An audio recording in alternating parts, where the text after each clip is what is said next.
Welcome everybody to the next episode of the Deep Day podcast. Today we're going to be doing conspiracy theories. But before we start, I just want to give a huge shout out and thank you to everyone who's supported us on our previous episode. We smashed 200 listens, something that none of us had really expected. So thank you to everyone who listened, and to everyone listening right now. Huge help. Thank you. Right. Back to today's topic. We're going to be doing something a little bit different. We have a special guest today. I'm going to introduce him after I've introduced the rest of the cast. So, Alex. Oh shit, hello.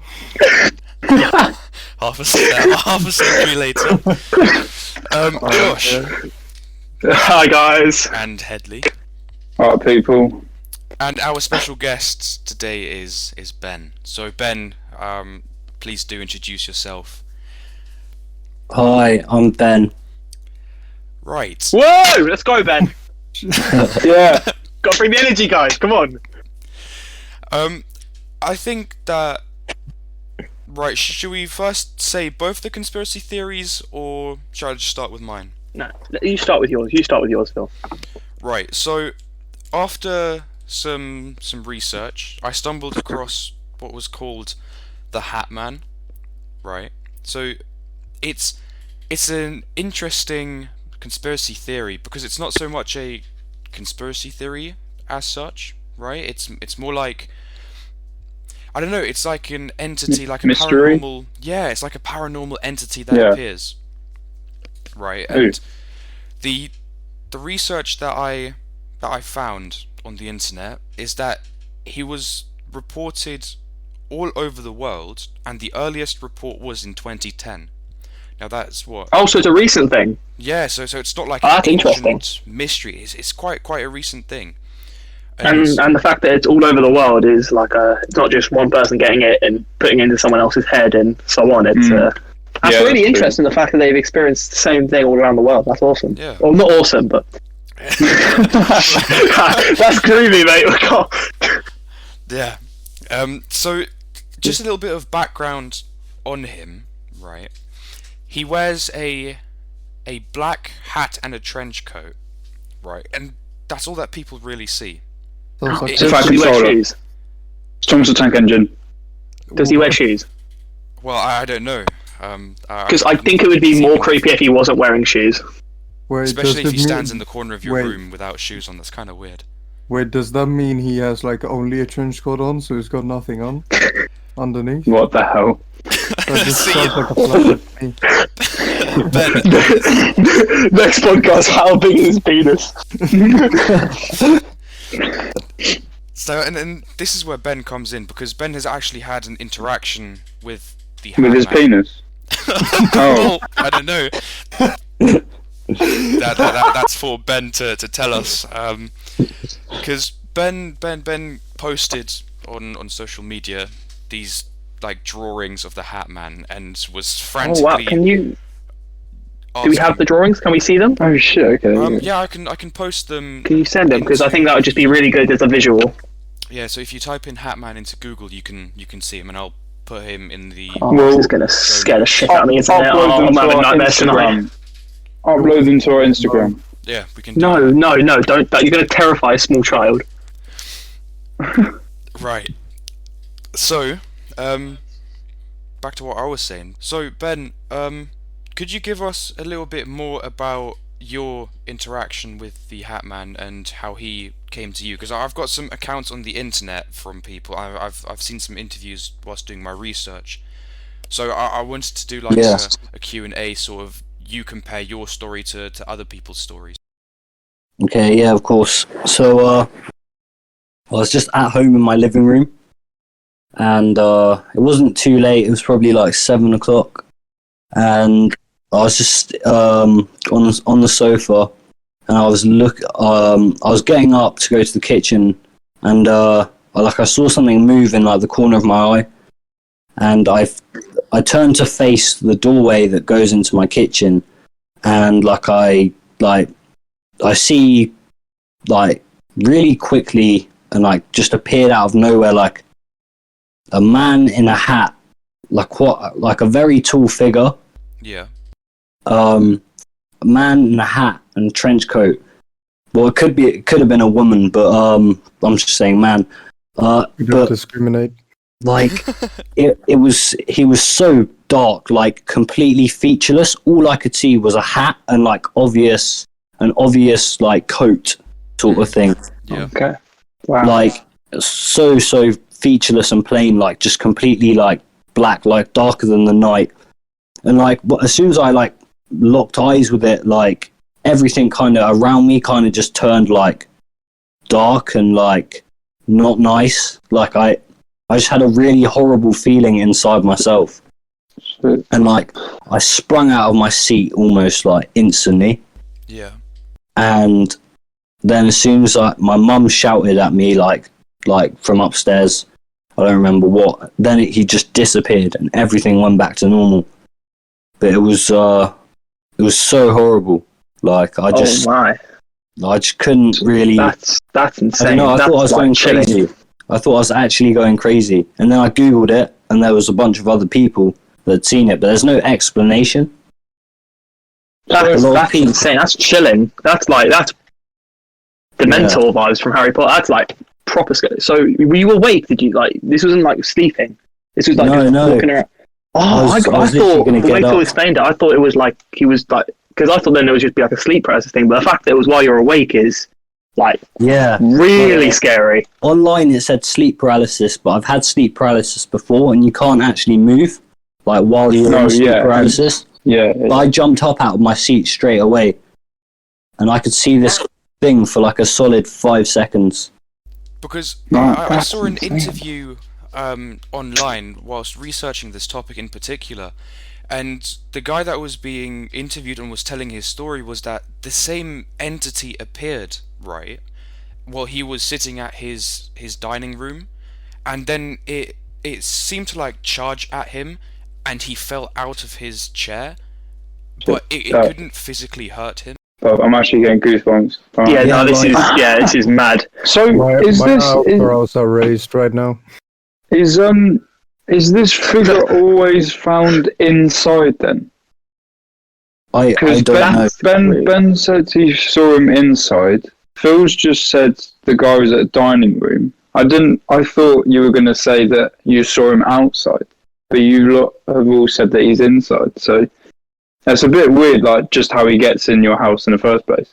See, and that leads me on to my next point. When reading up about it, he seems to be able to interact with the physical world. Like he can open doors. He can. Like, absolutely no, absolutely not. Right. This one woman experienced him and his presence during sleep paralysis. She was paralyzed, and then he opened her closet door and walked out, and just stood at the edge of her bed, looming over her, and she couldn't move. She was scared. Well, so you said he can open cupboards. You said you can open cupboard doors. Yeah, like he can interact. Maybe that's where all my Tupperware lids go. Wait.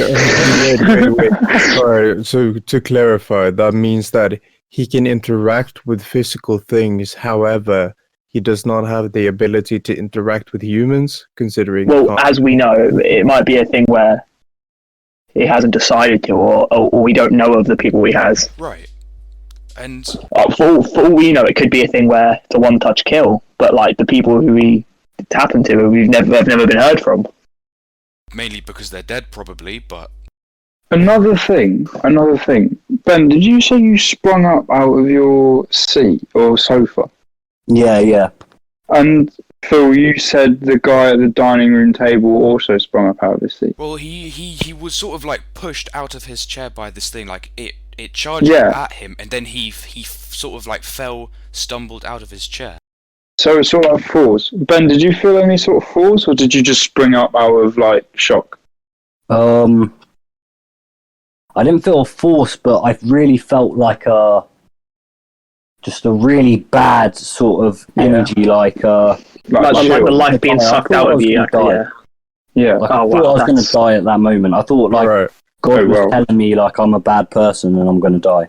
So when people First of all, I say, just want to say that's insane, and like you're so brave to be able to talk about that. I just want to say well done to you for that, because that's like I would never be the same again after that. when people say staring death in the face, you literally thought it was death as a human figure coming for you. Wait, what? Yeah, like it was a Grim Reaper. Yeah, Grim. Yeah. All right, I have a question for you. All right, because sometimes when humans experience bad like moments, they get the instinctive fight or flee. You know, your survival instincts Yeah. tell you to either fight or flee. But what was it like? How did you feel? Did you just feel that you couldn't do either? Like you didn't want to fight or didn't want to flee? You just couldn't do anything? Honestly, like I was so shocked. Like as soon as I sprung up out my seat, like I kind of just like looked at it, and it kind of like, I don't know, it didn't rapidly move closer, but it sort of like floated, like drifted towards me, like it was getting blown in the wind or something. Oh wow. And I don't know, I froze, like staring at it, and then when my mum shouted, it just vanished, like everything went back to normal. So Is it just once you've experienced it? yeah, just once. And out of interest, Phil, have you, from the ones you told, was there anyone who'd experienced it multiple times, or was it all kind of a one-time thing? Yes, no, it was an interaction. It was this older lady who had been interviewed about this.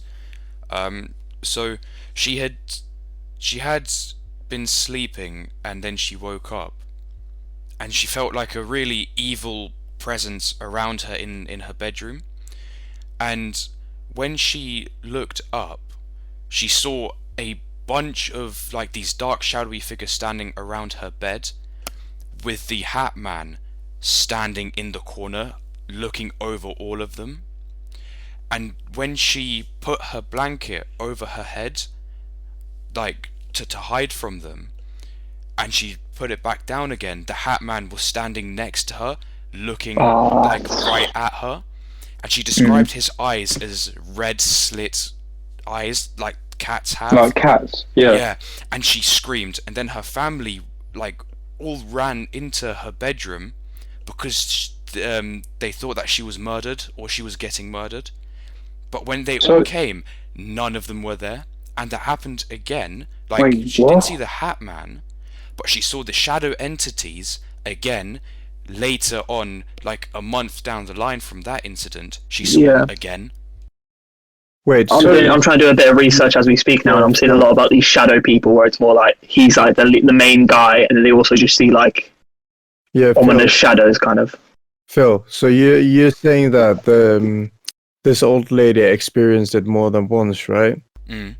Then one conspiracy could be that is like it could be kind of like, you know, death, and considering she was old and experienced it more than one time, it could be that death tried to come for her more than once. And like, I think especially the fact that she's old might be like a thing with that, like that it was death coming for her. Ben experienced this as well, and there was an interview with the girl who was 13. She was the one who spoke about the cupboard door opening and and the Hatman coming out of it, right? Yeah. A 13-year-old, I think has a less chance of dying than like an 18-year-old. Yeah. That's the thing. Anyone has a chance of dying, though, right? Like it could happen to it. And the thing I think what's really interesting about what Ben said is that the thing that broke it from was his mum calling him, and it's kind of like it took an outside interference. It was like correct me if I'm wrong here, but did you kind of feel powerless, Ben? Like, Yeah. did you? So it's kind of like worst comes to worst, what happens if there isn't someone to interfere? All right, that might be the kind of thing. I have a question for Phil. All right, did anyone like come to help the 13-year-old girl, or did anyone like interrupt anything? No. Okay, so no one interrupted anything. All right, but that seems kind of, I don't know how to explain it, but if it isn't interrupted, could that mean that he just lost interest. It could be, right? And one of the theories which I stumbled across by pure chance is that the Hatman and Shadow people might even be linked to the Jinn out of the Eastern mythology, right? Jinn in the lamps and stuff like that, right? Yeah. Is that the one where they believe like you have to have your room in a certain way to like block it off? Honestly, I didn't read too much into it. I might be thinking of a different one, but there is a mythology like that where it's like you have to have your room in a certain way to where you're always facing a door or something like that. You have to have something in the way of you in the door if you're not facing it. 'Cause it's like Your bed has you can never just have your back in the door. That's they arrange their entire houses to be like. Yeah, because it is actually a tradition. Like, is not often you go into a house or into a room and like the head of the bed is not facing towards the wall where the door is. Maybe, like, alright, this may be a bit of a stretch, but maybe it is. It could be kind of like a subconscious thing that just happened, you know? Because if the Hatman is still real, maybe people in the past as well, like long ago, has experienced it and has then experienced that having your bed towards the door help towards shit like this, and it's become a tradition.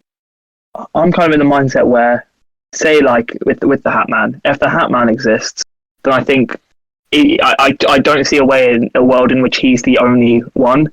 But I feel like if the Hatman exists, the chances are everyone else who has experiences with other beings who might not be like the Hatman, you would have to think that they also exist. So it's like a thing where all of these stories, while they may not be the same description, like we have obviously there's a lot with the specifically with the Hatman, but all of these, like I've like met loads of people who say they've had experiences, none with the Hatman before, and he's definitely the most chilling out of the ones from the experience I heard.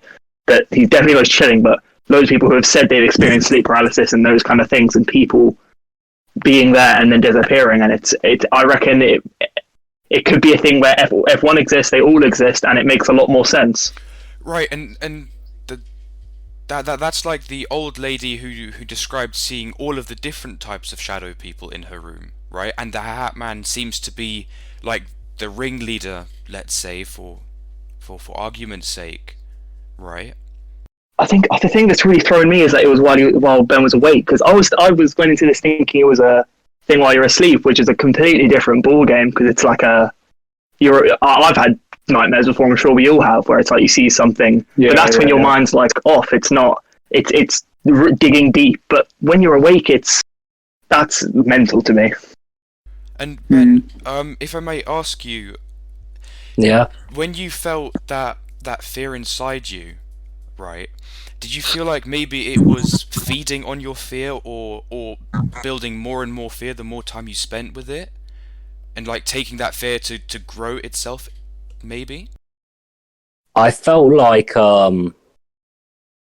felt like when it was there, like I don't know, like kind of like I don't really know how to describe it, but like losing myself almost, like becoming literally like losing like my personality, and like I literally felt so blank, and like blanker and blanker as he was there, and although it was like 5 seconds, it felt like a very long time. I can imagine that would feel like an eternity. Yeah, like kind of just sucking all the energy and life out of me. Yeah, I can understand. I do have one like really, really serious question that's like, if you don't want to answer it, we can edit it out, and you don't have to. But what is your opinions on it? Do you think it was your mind playing tricks on you, or do you really believe it happened? Because I can imagine you doubt yourself, but also it must have felt so real. Well, yeah. So after it happened, I didn't tell my parents. I did eventually, but not straight away. I just I ran around my house locking all the doors and shit. And then I started messaging people and like asking, like, do you know what this is? Like, then researching, and I came across the Jinn thing that Phil said.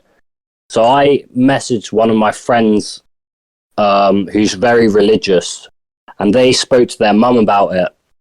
and their mum said that they haven't experienced it, but they've heard of it, and that I should pray straight away, and that it's like a warning something very bad is going to happen. And like, I was still really, really terrified at this point, and like, I think maybe for like the next 2 hours after seeing this Hatman, I started, I don't know, like even feeling ill, like just like getting like a cold and stuff, like almost straight after it happened. And then as soon as like I listened to this woman, like I was literally like, I'm gonna pray because like I'm not religious or anything, but this is scaring the shit out of me. So I just grabbed a Bible that I got given at my old school, and I prayed, and I felt so much better. Like literally, like I felt fine. Like my nose cleared up, everything just kind of went back to normal. Wow, that's crazy. That's actually crazy. Alright, Phil, you had a question. Yeah, so I'm wondering, right, some people have had interactions that haven't been, let's say, like violent. They've just seen these people standing and not interacting with them. And then, Ben, you've had this experience where it has interacted with you and caused fear in you and made you feel like ill, as you said, right? So Yeah. I wonder, like the jinn themselves, there was good jinn and there was bad jinn, right? Like the ones that were evil. Would you say that the one that you saw was like a malevolent one that wanted to do you harm? Like it couldn't have been a good one. Like it was literally like evil as fuck. Like the vibes it gave me. Like, so, like it was definitely out there to try and harm you. yeah, like I almost like like it was monstrous. Like I don't know, like something out of a horror movie or something, you know? Damn, Yeah. bro. I've been like getting goosebumps this entire time. That's Alright, I actually have an experience that I would like to share, which happened to me while I was at my uncle's place in Luxembourg, right? So the setting was all creepy, of course, because they put a mattress up in like a playroom with a lot of dolls and shit like that. I hate dolls. I hate dolls so much. Yeah, it was already creepy from before. But the thing that creeped me out the most was one time I woke up by a chill in my back, right? And what I saw it's usually very dark in the room, but somehow it felt a lot darker than it had been the other nights, even though like there wasn't any different weather or anything. It just felt a lot darker. And I saw like, and I will say hallucination because that's what I believe, but my dad was sitting like by my bed doing something, and I tried to talk to him, but he didn't answer. He just kept looking like straight ahead. And then I looked the way that he looked, and I saw like a white figure, you know, like the What Grinch the type of thing. Fuck, man. No. Yeah, no, for real. Like a girl in a white dress. Nah, walking. Annabelle. No, Annabelle. and she walked towards the wall, and the most creepy thing was she just started walking up the wall. And What the hell? What the hell, man? I'm getting good. What, like all right, and Spider-Man? yeah, Spider-Man. what happened next was I looked into the corner, and the corner seemed so dark. Like it was nothing. It was totally black. There was absolutely nothing but like an ominous miasma that slowly like filled the room. So I just started, and I thought my dad was still right next to me, right? So what I did was I closed my eyes, and I went over and tried to find the light switch. When I turned on the lights, it was back to normal, of course. And then I went out. I went down into the room, and I opened the door to my dad's room, and he was laying there. So I was like, all right, it was just an hallucination. So I went back into my room, right? I turned off the lights. I closed my eyes like right before I turned off the lights because I didn't want it to happen again. But then I opened my eyes after I put down, and my dad was still there. What? Like, No. he had. This is an entire 4-part movie series here. Yeah, he hadn't disappeared after I turned off the lights. So what I did was I pulled the covers over my head, and I Classic. laid. Yeah, I was like 11 or This something is like that. fucked up, man. And I was just laying there in like a foster position, and I could, Fetus. and I could feel like chills going up and down my back, and it took me like a good half hour to fall asleep. Jesus Christ, man. No, wait. One question I do have. When the girl walked up the wall, did she like turn 90 degrees and walk up the wall, or did she like use her hands? No, but it was Kickflip. kind of no. But the thing is, I blinked when she met the wall, and then she suddenly was like standing at the side of the wall. So it was like standing on the floor but sideways. Yeah, So she was basically. at a Alright, 90 that's- degree angle to the floor. Yeah, basically. What the hell? That's mad. No. It would I have think been. we should. It would have, Okay. to be honest, been way more creepy if she actually just crawled up the wall and started crawling on the Nah, ceiling. if she like had turned her head like an owl would No. have. and just No, looked at you, no. that would have been Get so in the creepy. bin. Get I into would've rocket, screamed. go into space, fly into the sun, and die. All right, shut up. You know, I'm actually getting scared for my No, life. I now. can't believe you like went through that. You shut your eyes. That's probably the last thing I'd do. Yeah, but I would not break my. I- Hey, yo, If you can see- wanna know something funny? Yeah, I actually started like before I met the light switch. I took my arm to the wall so I could feel where the light switch was, and with my right arm I was just fucking flinging it forward and back, like frantically trying to knock away anything No. that came to me. See, I thought you were gonna say you tried reaching for your dad, Yeah, and then you- and then you touched like the No, girl, no, and then it's I'd be not like, good. no, boy. No, but I actually did try to reach for my dad, but no,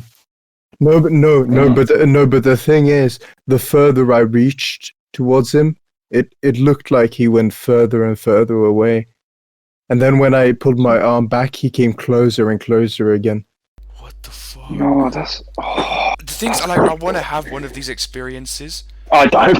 no, Absolutely not. but watch tonight. Something happened because some fucking like ghost in my room. I know. Yes. This is what I'm thinking. I was thinking Do conspiracy I do that theories. sometimes. 'Cause I stare mine- at like a I stare at like a corner in my room, pretending there's a ghost there. So in case there is, because if there is, I'm gonna be like, yeah, I see you, and I just stare at that wall for like 10 minutes.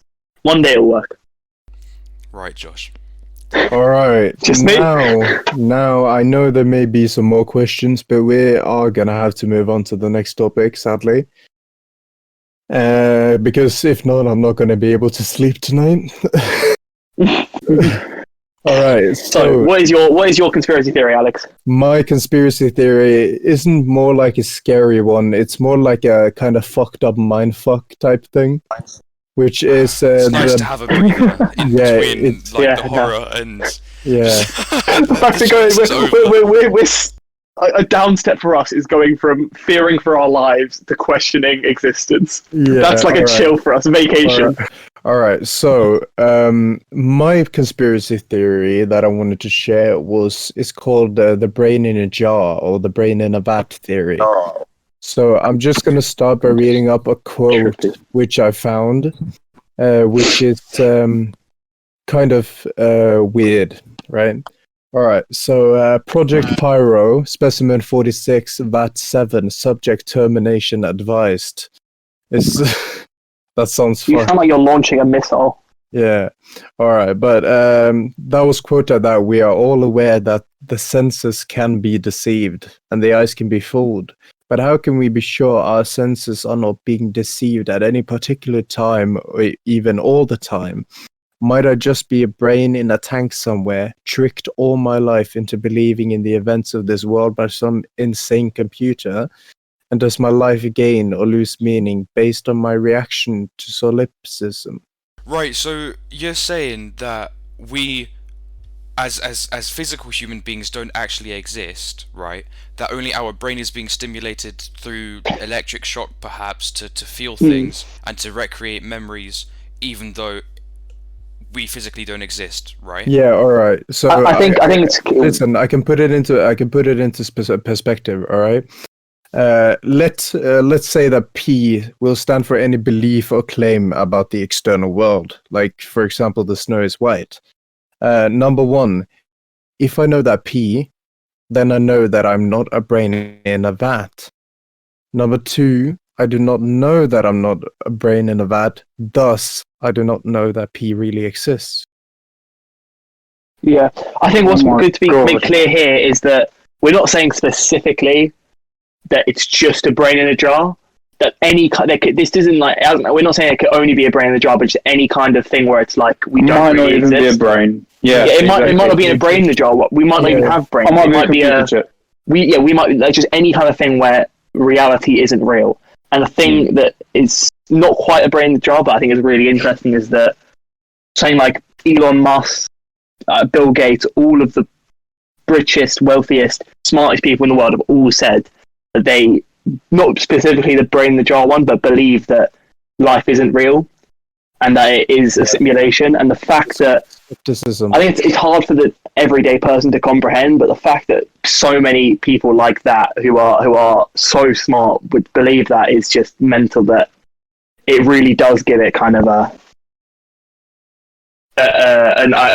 some truth to it, and I think it's just the fact that the only thing we can know for sure is the thoughts in our head. About the only thing we can know are real are what we're thinking. Because See, people say that, but how do I know someone's not programming my thoughts into my head? So I just think that I know my that would be thoughts. too complex. Yeah, Well, no, but Josh, what about video games, right? Video game characters, they have thoughts, they have speech, right? And they interact with each other. A programmer might be programming what I'm saying right now as I speak. yeah, but listen. The thing about the brain in a vat theory is we do not know our existence, right? Which basically leads to we do not know how far technological advance has come in like the world where they actually are controlling our brains. So therefore, you got to be a little bit more open-minded. You got to think that things that aren't possible in today's society might be possible, right? So what if they have like created a world around everyone's brains? Like there is a world in each one's brain, and all our thoughts and everything we say is on impulse, right? Basically. Mhm. And those impulses that we get may be artificially induced, and considering it's been like that for our whole lives, basically, it might be that, we just think of it as normal thought and think of it as normal speech. Yeah. But I think I did say this before, but imagine if after you do die, it's just you just there's like a cloud of smoke, and then it's just an alien going, "Wow, man, that's some strong shit," and you're standing over a bomb as an alien. It's like you're welcome for 20 minutes, man. The question is, who made the alien? Well, no, God. yeah. Who made God? God doesn't exist. Yeah, that's one thing. That's one thing that's real with. Because for me, like the conspiracy theories are one thing where it's like we don't know. Some of them are real. We don't know how much is real. But one thing that is a fact is that there are some things that we know for a fact. Like when did time start? Like there is no time can't have started because there can always be something behind it. Exactly. But what I'm saying is nothing can actually exist because like what's infinity minus one? It's still infinity, right? Yeah. Can you? Well, yes, that? Because infinity is it never it can't stop. So infinity minus one is still infinity. Infinity minus anything is infinity. Yeah, but if time is infinity long, then but if do we even exist? Because it's like if it never started, how can we move forward? Josh, if time is infinity long, like I know Phil is gonna answer God, But for someone who is realistic and non-religious as I am, Shut there, up. there has had to be a start. And considering if something had a start, it also has to have an end. Because you can't start something that doesn't stop. The same way that if it hasn't started, then it can't end because it has never started. Right, That's what I'm saying. But what I'm saying is, so you think there's a start? What I'm saying is, considering the logical possibilities, there has had to be some kind of beginning if we're talking about the end of time. But what was before the beginning then? Yeah, exactly. What is not? So what? Just a blank screen? Like this has to have been something like that. That is answer. No, those are questions that we can't answer simply because our brains aren't big enough, and we do not have all fucking answers in the universe, which we probably never will have, anyways. Yeah. About the start and stop theory, right? So something has to come to an end, right? With the universe was created by the Big Bang, right? As we have been taught in science, and as many scientists claim. Now, at the moment, scientists also have a theory that the universe is shrinking again. So it had an exponential expansion at the beginning, and now it's shrinking. So that could mean, in line with Alex's theory, that everything that starts has to have an end. That when the universe finally collapses into itself again, it returns to nothing. And I can't answer the question for you, what is nothing? I can't. So like you said, for example, it comes from nothing, it became something, and is shrinking again and going back to nothing. But it would basically, it couldn't just have appeared out of nowhere, could it? Something has had to happen for it to appear. That's basic physics. If you don't put energy into something, it can't move, for example. But that's in our society. The Big Bang could have formed from an atom being split, causing that explosion, and then throwing particles out. Think about it this way, maybe. Maybe we are really, really small. One atom formed the universe, and we are really small. so tiny. But in our minds, we think we are big and that there's things smaller than us. But compared to, like, the universe, we are tiny compared to the universe. We mean absolutely nothing. Our lives have zero meaning in the billions and billions of years that the universe has been around. But the Big Bang, the only thing that I can really link to a Big Bang would be the splitting of an atom that caused huge explosions, huge releases of energy. Yeah, like for example, the sun is created by, or if we say something other than splitting, rather we say fusion, for example. Because our sun's fuel is basically hydrogen atoms fusing together into helium, right? That creates massive energy and massive heat, and the heat causes even more fusion, which makes it that fucking big. So a chain reaction. Yeah, basically. Oh, right. Okay. Should we like softly move on to mine because it's similar to Alex's. Okay. Right. And it's the simulation theory. So is life a game, pretty much? Right. And if we take The Sims, for example, you're looking down at a screen and you're controlling the people and what they're doing, and you don't know that if you put your mind in their heads, right, they could be thinking they're alive. We don't know that, but they might be thinking they're alive. So and the same could be applied to us, right? That we're exactly. So we are that Sims character. Someone up there is controlling us, and we have no idea about it. But it's if we take space, for example, I know if you go to one end, so small, like you can get smaller and smaller and smaller and smaller. What is there? But the same applies for if you get bigger and bigger and bigger. Like everyone says, light is the fastest thing, right? But technically, space growing would be the fastest Speed, because That's if space even grows, because there's three Well- theories: that the universe has stopped growing, that it carries on growing, or that it's Yeah. shrinking. Right. well, it's a good point. However, one reason why I believe it would be growing is because light bounces back, right? So if it was shrinking, at some point we'd get light bouncing back off the edge of space. But No, but it was black. Yeah, but listen, Headley. Yeah. Yeah, perfect black absorbs all light, which means Well, that's you can't see it. The thing is, if light then, or if the universe shrinks, for example, then No, we won't see it. Yeah, but then everything in it will shrink with it. So possibly everyone and everything's getting smaller. Yeah, that could be another theory, but we don't know this considering our relative size Never to thought of that. everything. Considering our relative size to everything will still be the same because we're still shrinking at the same amount of the speed. And then so going on with that, you say everything is shrinking and we wouldn't realize it. A question that I have for listeners and for you lot as well is every number can be halved, right? Or Yeah. every distance could be halved, right? So if I go to touch something, when is the point where that distance no longer is being halved or that minus taken down, and I can actually touch that object?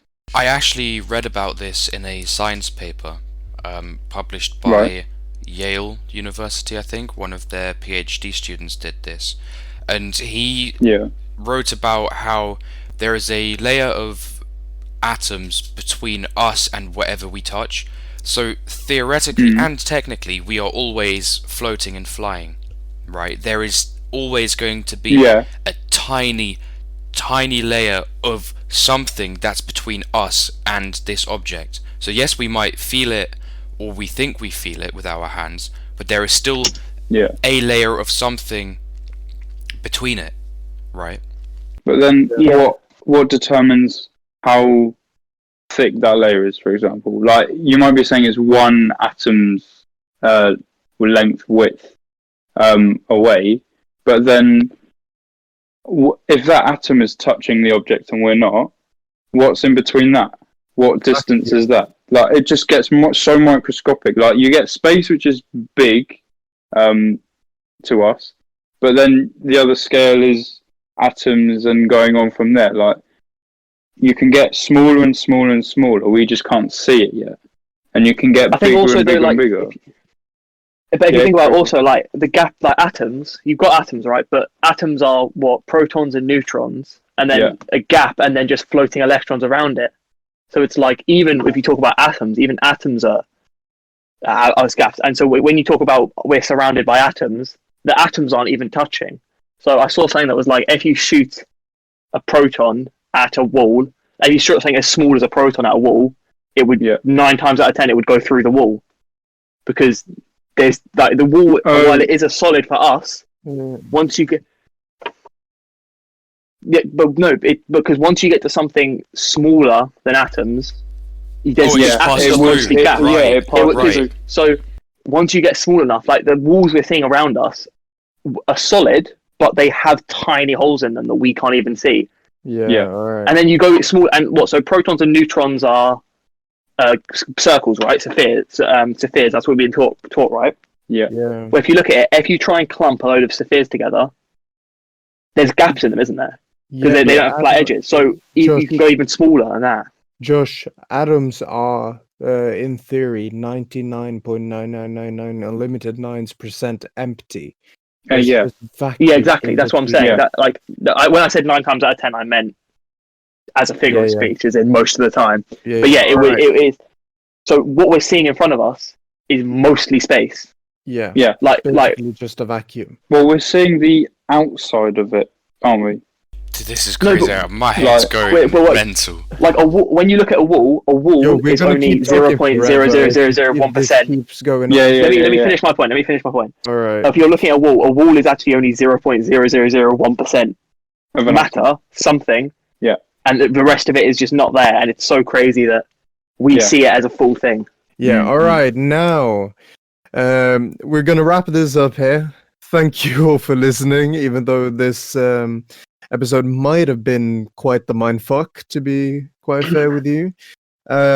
Even so, I still hope you all enjoyed this episode, and we're looking forward to making the next one as well. And we'll hope you tune in. We'll hope you tune into that as well. So thank you all for listening, and we'll see you next week. Thank you for listening to the Deep Day podcast. You can find us on Instagram, Spotify, iTunes, and YouTube. Enjoy the podcast, and more can be found at www.deepdaycast.com. Thanks again, and have a great week.